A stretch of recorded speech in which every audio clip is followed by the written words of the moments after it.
Friends అందరు ఎలా ఉన్నారు? బాగున్నారా? నేను మీ సబితా శ్రీనివాస్ని మాట్లాడుతున్నాను. నేనైతే ఇప్పుడు ఎగ్ కర్రీ చేసి చూపిస్తా. ముందైతే స్టవ్ ఆన్ చేసుకొని ప్యాన్ పెట్టుకుని ఇప్పుడు ఇందులో ఆయిల్ వేసుకోవాలి.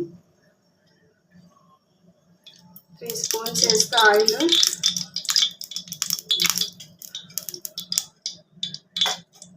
ఆయిల్ హీట్ అయ్యేలోపు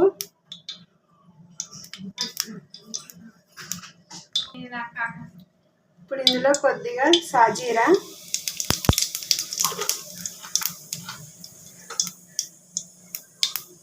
వేగిపోయింది. పెద్ద మెంతి కూర గుప్పడానికి వేసుకుంటున్నా.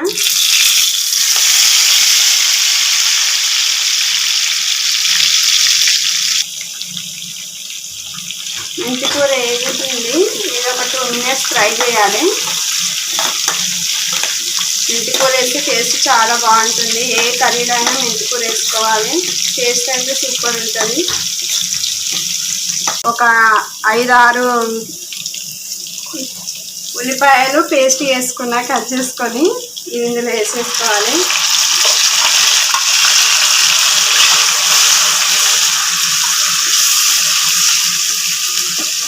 ఇవి ఒక 4 టమాటాలు, ఇది కూడా పేస్ట్ వేసుకున్నా, మిక్సీలో వేసుకొని మొత్తం అంతా బాగా కలుపుకోవాలి. ఇప్పుడు ఇందులోనే కొద్దిగా పసుపు వేసుకుందాం. ఇప్పుడు ఇందులో 1 స్పూన్ అంతా పసుపు, నేను పసుపు ఎక్కువే వాడతా కర్రీలలో. పసుపు, అల్లం పేస్ట్ 2 వేసుకొని ఈ నీరంతా ఆరేంత వరకు, ఇంకిపోయేంత వరకు మనం ఫ్రై చేసుకోవాలి. మొత్తం అంతా ఇది ఫ్రై అయిపోయి మొత్తం దగ్గరికి అయిపోవాలి. వాటర్ అనేది ఏది ఉండొద్దు. ఇప్పుడు ఇందులోనే కొద్దిగా షుగర్ వేసుకుందాం. 1 స్పూన్ అంతా బాగుంటుంది షుగర్ వేస్తే. 1 స్పూన్ అంతా షుగర్.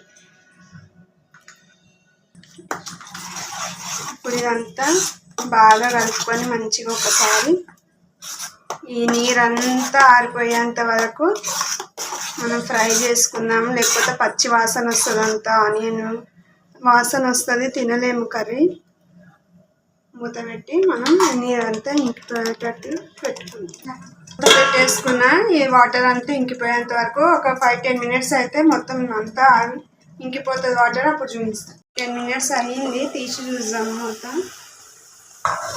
వాటర్ అంతా ఇంకిపోయింది. స్మెల్ కూడా బాగా వస్తుంది. ఇప్పుడు ఇందులో కారము, ఉప్పు వేసేసుకుందాం. కారం ఇక మనం ఎంత తింటే మన టేస్ట్కి తగ్గట్టు, మేమైతే నార్మల్గానే తింటాం. 1.5 స్పూన్ అయితే చాలు మాకు.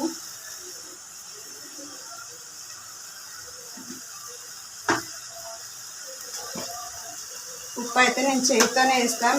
మీ టేస్ట్కి తగ్గట్టు మీరు వేసుకోండి. స్పూన్లో నాకు అలవాట్లేదు, నేను చేతితోనే వేసుకుంటే ఏదైనా.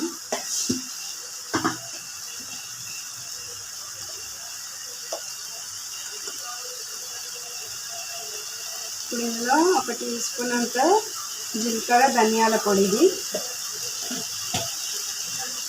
అన్నీ వేసి మంచిగా కలుపుకోవాలి.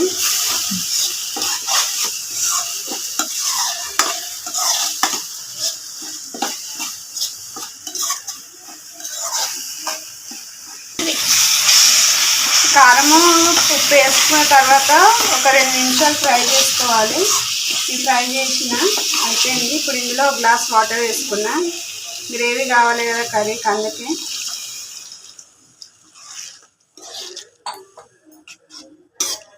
చాలా బాగుంటుంది, ఒకసారి ట్రై చేయండి. కర్రీ అయితే సూపర్గా ఉంటుంది. ఇప్పుడు వాటర్ వేసేసుకున్నా. ఇది ఇట్లా ఇంత అయితే చాలు మనకు. ఇది కొంచెం ఉడికిన తర్వాత కొంచెం దగ్గరికి అవుతుంది. మరి గట్టిగా ఉన్నా తినలేము. ఇది ఒక 5 మినిట్స్ 10 మినిట్స్ వరకు ఉడికించుకుందాము. ఇది ఉడికేలోపు మనం పక్కన ఎగ్స్ అన్ని ఫ్రై చేసుకుందాము. ఎగ్స్ అయితే ఫ్రై చేసుకుందాం. స్టవ్ ఆన్ చేసుకుందాం. ఇది కొంచెం వాటర్ పోయేంత వరకు వెయిట్ చేద్దాం. ఆయిల్ అయితే అంతే, వాటర్ అయితే అంతే ఇంకిపోయింది. ఇప్పుడు ఆయిల్ వేసుకుందాం మనము. గుడ్లు ఫ్రై అయ్యడానికే ఎంత సరిపోతుందో అంత వేసుకున్నాను. నేనైతే 2 వేసుకున్నా.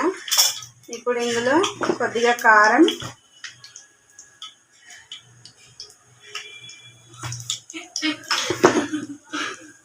కొద్దిగా పసుపు,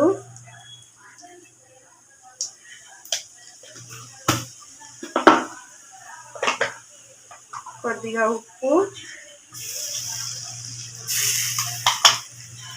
కొంచెం ఫుడ్ కలర్ ఆరెంజ్ వేస్తున్నాను. నేను ఎక్కువ ఆరెంజ్ యూజ్ చేస్తాను. ఎగ్స్ మంచిగా రెడ్ కలర్ వస్తాయి ఫ్రై చేసుకున్నాక. కొద్దిగా చిటికెడంత వేసుకోవాలి. ఇప్పుడు ఇందులో ఎగ్స్ వేసుకుందాం.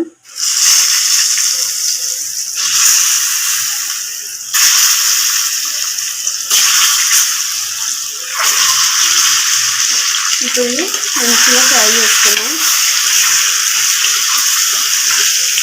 కర్రీ అయితే చాలా బాగుంటుంది. ఒకసారి ట్రై చేయండి ప్లీజ్. నా ఛానల్ సబ్స్క్రైబ్ చేసుకోండి. నా వీడియో చూస్తున్నారు కానీ లైక్ ఎవరు కొట్టట్లేదు. ప్లీజ్ లైక్ చేయండి. మీరు లైక్ చేస్తేనే నా వీడియోస్ మీరు చూస్తే ఇంకొకళ్ళకి రీచ్ అవుతాయి. ప్లీజ్ అండి, ఇంతగా మరీ చెప్తున్నా అనుకోవద్దు.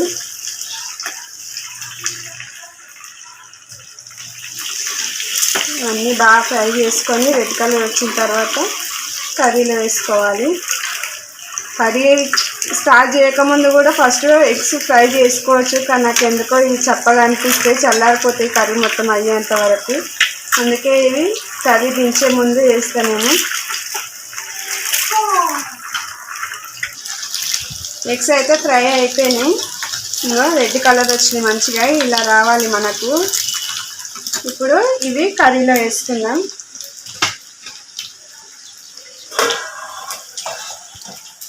కర్రీ కూడా మంచిగా ఉడికిపోయింది. ఆయిల్ అంతా మనకు సపరేట్ అయిపోయింది.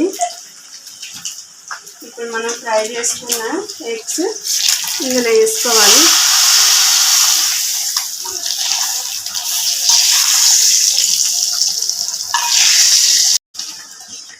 స్మెల్ అయితే సూపర్ వస్తుంది. అచ్చి బాగుందా అండి స్మెల్? ఇదొక 10 minutes ఫ్రై చేసుకుంటే అయిపోయినట్టే కర్రీ. దగ్గరకు వచ్చేసింది. ఒక 5-10 minutes అయితే మన కర్రీ మొత్తం రెడీ. మూత వేసుకొని సిమ్లో మినిట్స్ వరకు ఉడికించుకున్నామంటే ఆయిల్ మొత్తం మనకు పైకి తేలుతుంది. ఆయిల్ పైకి వచ్చిందంటే కర్రీ అయిపోయినట్టే.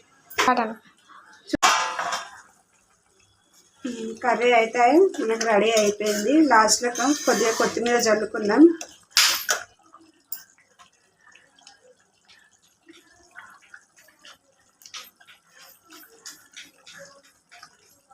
Egg curry ready. ప్లీజ్ అండి నా ఛానల్ సబ్స్క్రైబ్ చేసుకోండి. మరీ చెప్తున్నా అనుకోవద్దు. సపోర్ట్ చేయండి ప్లీజ్. స్టవ్ అయితే ఇప్పుడు ఆపేద్దాం. కర్రీ రెడీ అయిపోయింది. ఓకే బాయ్ మళ్ళా.